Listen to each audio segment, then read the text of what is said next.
So we're looking here in this discussion.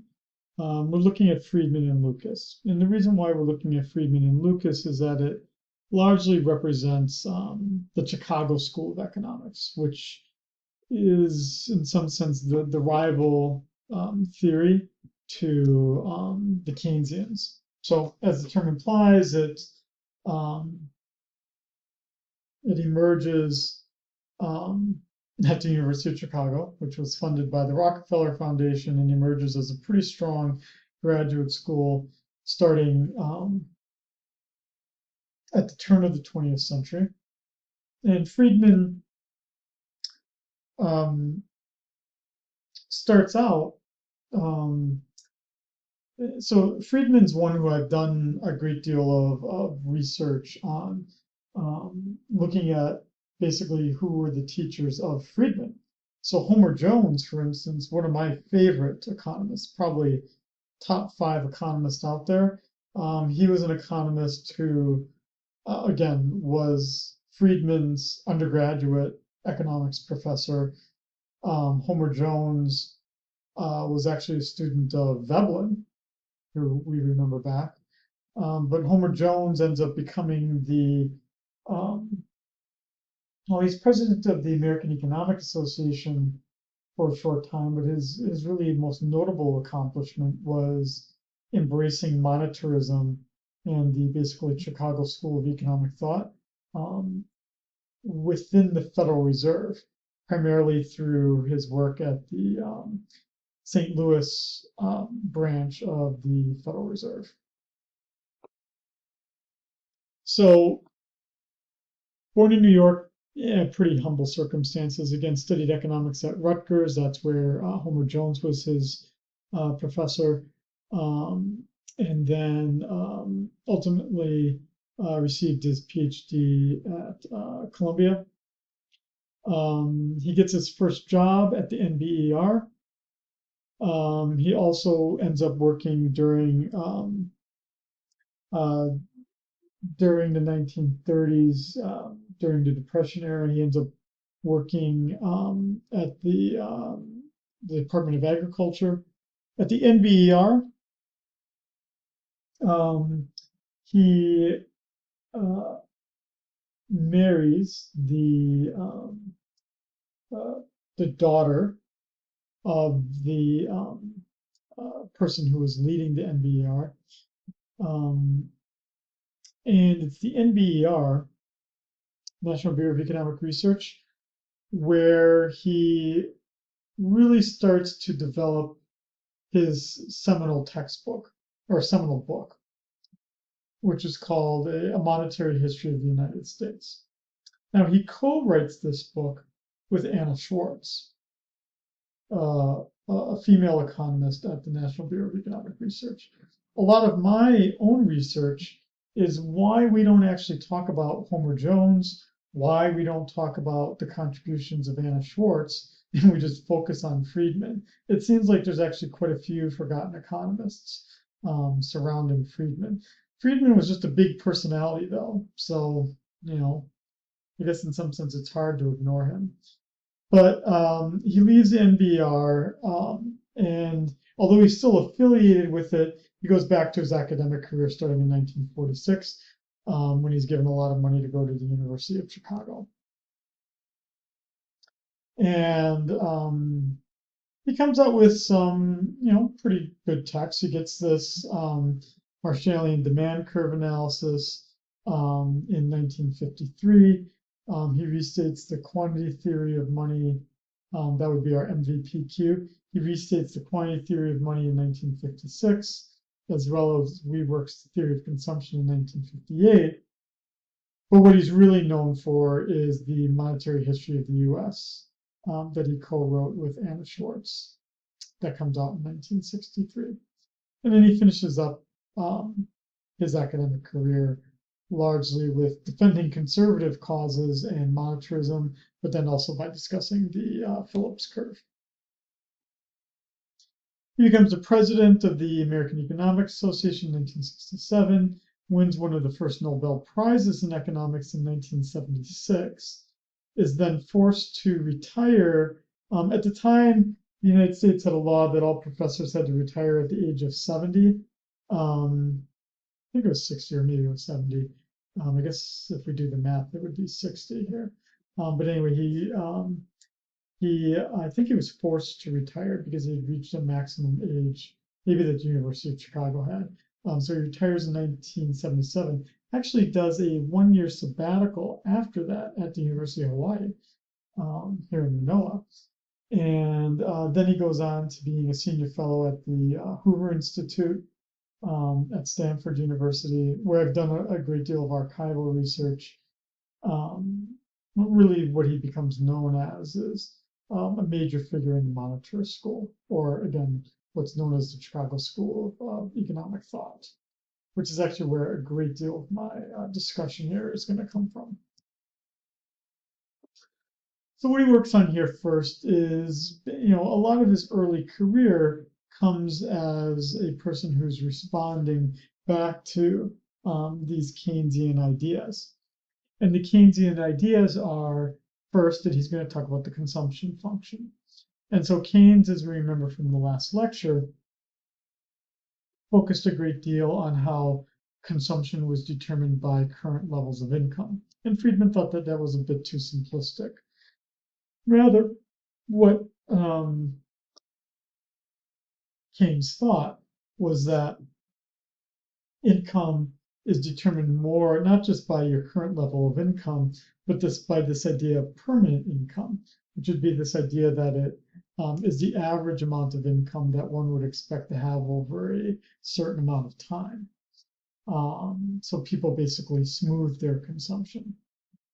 And that if income goes up for an individual in any particular year, it might not have that big of an effect because it might be just seen as temporary or transitory.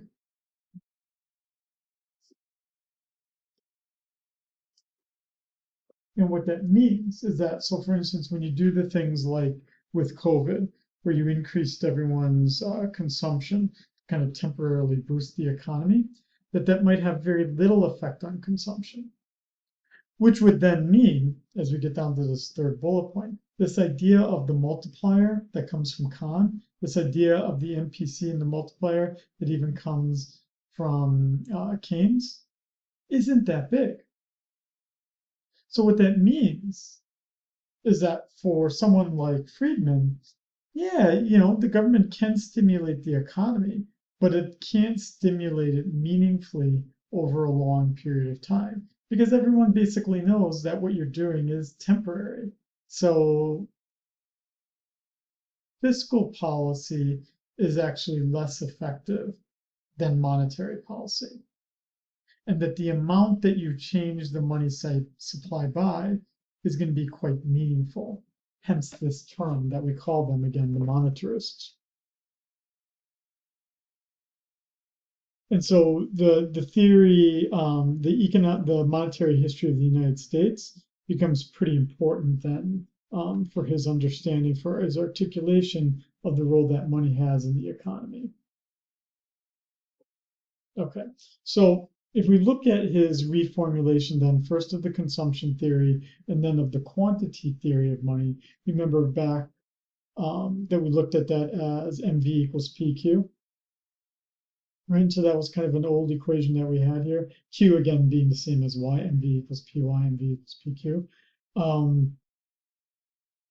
That what we can see is that in that quantity theory of money, that money was demanded in order just to carry out transactions. And so that would be our M. The V was the amount of money that was changing hands over a period of time. But the problem for Keynes is that those people who believed in the quantity theory of money, the MV equals PQ, they were also believers in this idea that the Y was always at its potential.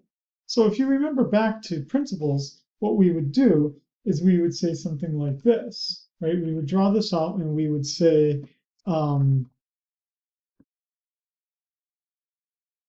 MV equals PQ, And then we would say that the velocity is constant because, right, it's just psychologically determined. That the Q is constant because we're always kind of at the long run at the end of the day. So what that meant is that to the extent that you change M, you change the prices, which is where we get that here.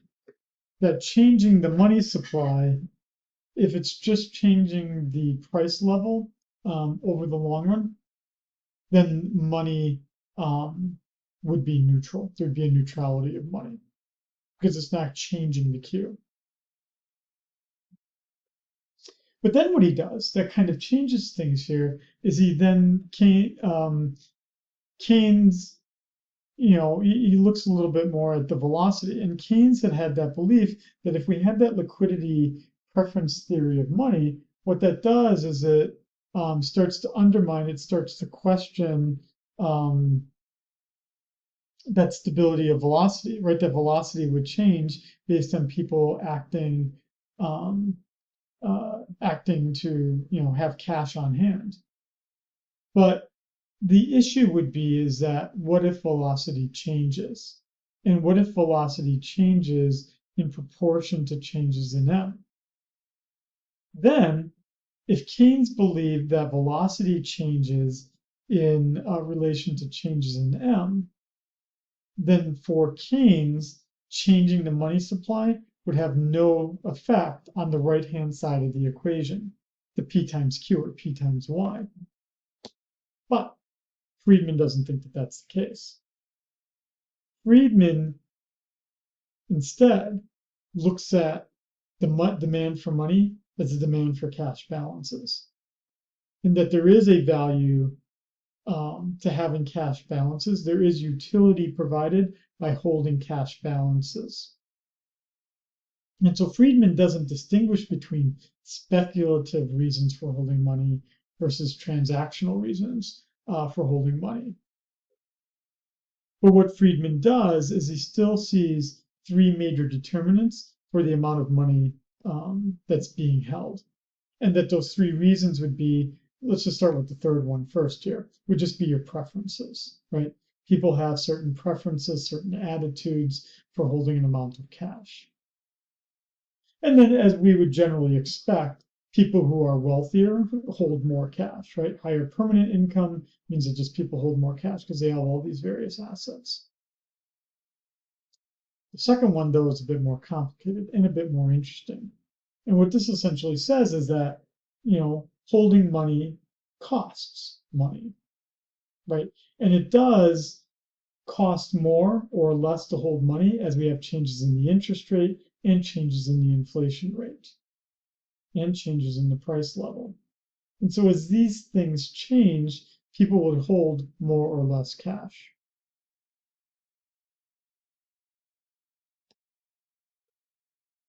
And what he saw it as is that for Friedman, what he saw was that the demand for money was stable in the short run.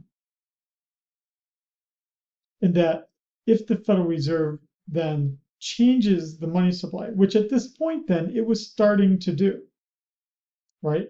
So for Friedman, again, he really starts becoming a practicing economist in the 1940s, essentially. And this is exactly the time when the Federal Reserve, borrowing from the Keynesians, is really kind of taking this all in. Now, Friedman's not the first one to be doing a great deal of this. It turns out that there's an economist who emerges, and this is the economist I'm doing research on right now, by the name of Lachlan Curry, who's a pretty prominent monetarist who actually had quite a deal of influence even in the Roosevelt administration. But basically, the idea of even someone like Lachlan Curry was that if the Federal Reserve increases the money supply, then what it does is it causes a surplus of cash balances, which in turn leads to people spending more money, which in turn causes inflation. So even though velocity is not constant, it is relatively stable. And it gets us this Keynesian, this Friedman-esque Chicago School idea that money always and everywhere causes inflation.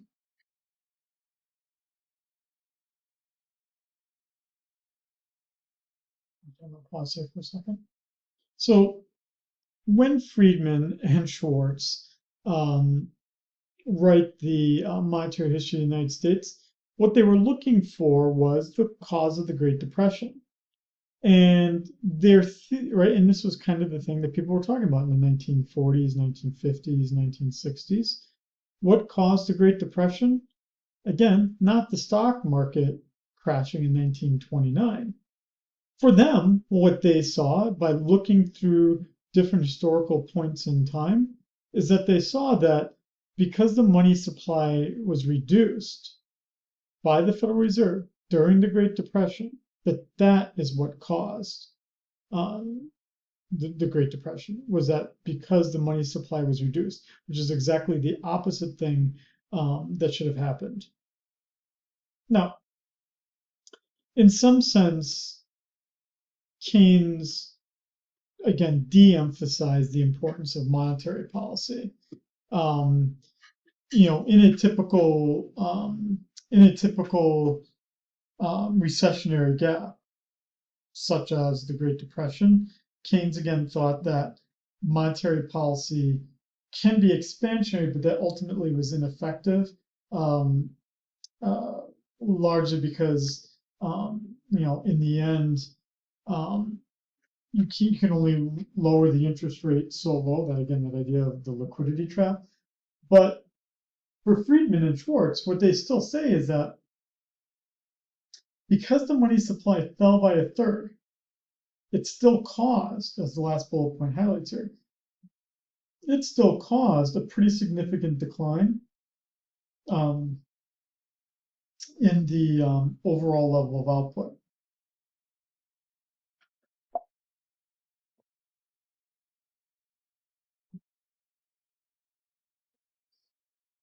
Um, and then what we take from this idea of Friedman and Chicago School, we take that a step further as a critique against the Keynesians with the Phillips curve.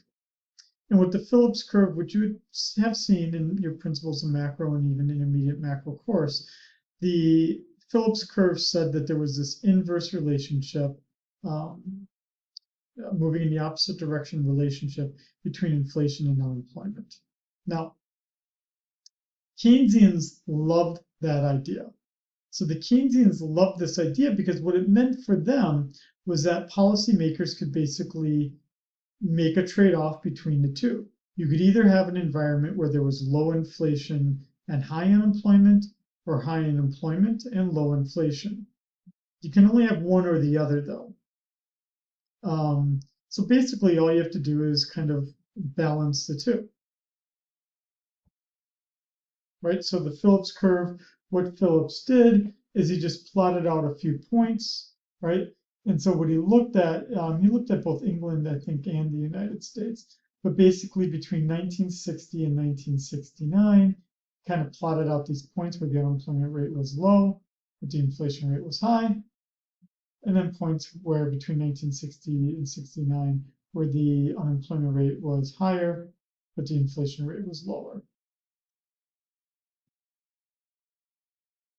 And so what that led Friedman to talking about here was this idea of the natural rate of unemployment.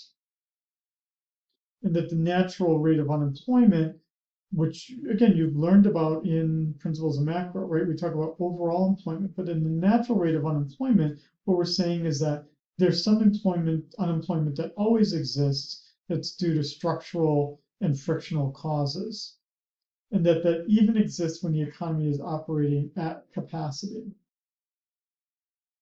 But what policymakers try to do is that if they push the unemployment rate to be lower than the natural rate, because they just don't like any unemployment existing, then what that does is it naturally causes inflation. And so what that does for individuals like Friedman is it makes us then have to talk about there being something like a short run Phillips curve versus a long run Phillips curve. And look at what happens to the data here. It turns out that the 1960s was a particularly odd point in time. Because if you look at it between 1960 and 1979, what you see is that the data becomes a little bit all over the map. And it breaks down basically in the 1970s.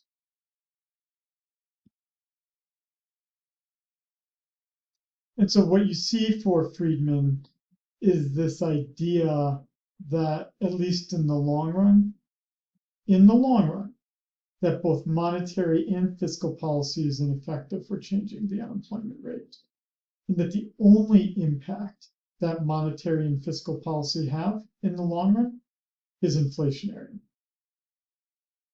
So for Friedman and the Chicago School of Economics and the monetarists, inflation is anywhere and everywhere, in the sense that as soon as you start meddling in the economy, you change the prices.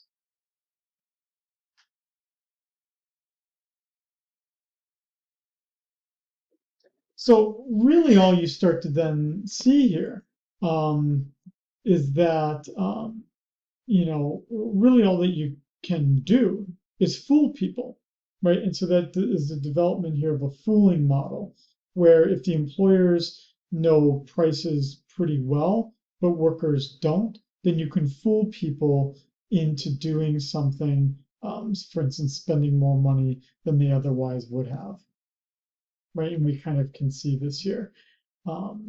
If we looked at this in terms of aggregate demand, aggregate supply, where you could push the economy from A to B, causing an inflationary gap, overstimulating the economy would eventually go back to C as the short run aggregate supply function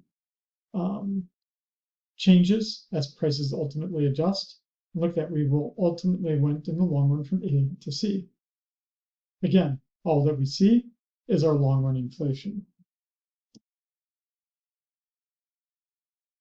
And so, when we look at these, again, when we see what's happened to workers in this case, they were fooled into producing Y1 because of that intervention, either expansionary fiscal or expansionary monetary policy. People were fooled into producing more. But then as the prices go up, the economy ultimately moves back. And so this gets to the monetarist and the Friedman belief that we shouldn't have any discretionary monetary policy, because all it does is that intervention by the Federal Reserve, all that it does is it destabilizes the economy. And that instead, what he thinks is that the Federal Reserve should follow a rule where the money supply changes at a rate that's consistent with the growth in the GDP. A pretty predictable rule, if we follow that. Because if we had a rule for monetary policy intervention, then what it would do is it would create that confidence. It would remove a lot of power from the Federal Reserve, which some could see as arbitrary and too centralized, right? Especially if you're a conservative. It would mitigate against this short run political pressure. We basically would have a lot more information and a lot more stability if we knew exactly what the Federal Reserve would do. Now, in some sense, we do have this today. Today, this is called the Taylor Rule, which some Federal Reserve chairmen followed much more than others. The most notable example being Alan Greenspan followed the Taylor Rule quite closely. I've actually met John Taylor. He's a pretty interesting guy. But basically, what you see here is that Friedman is very much so a libertarian, one who believes that markets should be prominent and that the government should be limited. And so this is why you see conservatives really liking the Chicago School of Economics and Friedman specifically. And as you can see here, he then ends up talking about a lot of other reforms just besides monetarism, which again, most of these are things that you would generally see conservative economists promoting. Samuelson, a critic of Milton Friedman, is quoted as saying, um, if Friedman had not existed, it probably would have been necessary to invent him, because you really did need that counter to Keynes, and just how liberal, I guess, others would have seen him. Now, as a departure here, only because we're kind of running out of time here, I'm not going to then talk about Lucas. He's important, but in the sense that he is a student of Friedman, and so he, is kind of seen as taking his thoughts further. He focuses a great deal on expectations theory, which Friedman didn't have enough time to do. But just in the interest of time here, I'm gonna not talk about Lucas. So this lecture will be a little bit short.